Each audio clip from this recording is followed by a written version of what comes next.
Hello mga katseben, eto, meron akong isa na namang nagpagupit sa akin. Ito, isang bata na ang tawag sa gupit na to ay low-peded, low barbers. Ito.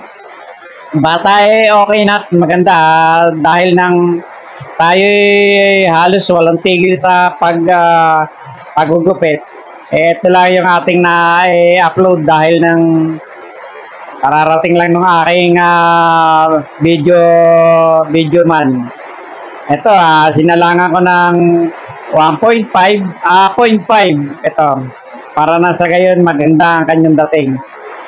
Napakaganda naman ang kanyang buhok at tuwid na manipis. Kaya ang dating napakaayos sa mga gapitan at okay naman yung bata. Yan, siniro ko na yan.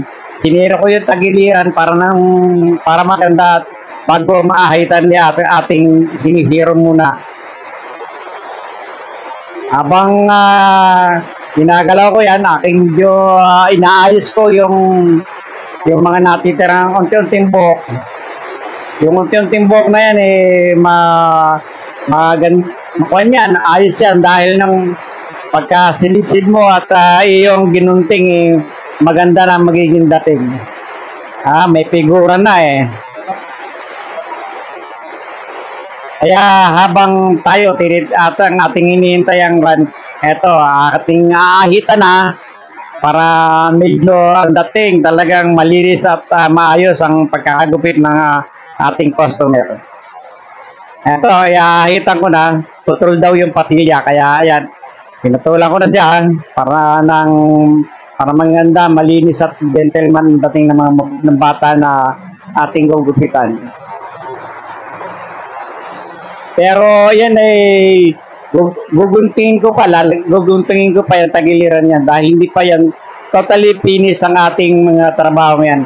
Akin lang inahitan para lang sa gayon makita ko yung finished product agad at nang makita natin na kung alin pa yung retokehin natin sa kanyang mga ulo, sa kanyang buhok sa ulo, kaya ang dating natin atin munang pinipinis muna para kuha natin kung ano pa ang lang dapat natin gagawin. Pero talagang totally yan hindi pa nagugunting, hindi pa naayos at pipinisin ko pa yan. Ang dating nito talagang medyo okay naman dahil nang maayos naman yung bata at hindi naman masyado siyang magalaw. At ito, habang tayo'y nasa kabilang area, ito, inaahitan natin yung kabila para maayos, maganda at pantay-pantay. Ito guys, mga katseben, ito, napapanood nyo naman kung paano ako dumiskarte sa gupit. At dahil talaga naman to, kasi ang aking trabaho talagang barbero, saka, barbero, tendero. Ito yung mga trabaho ko sa aking dito sa shop.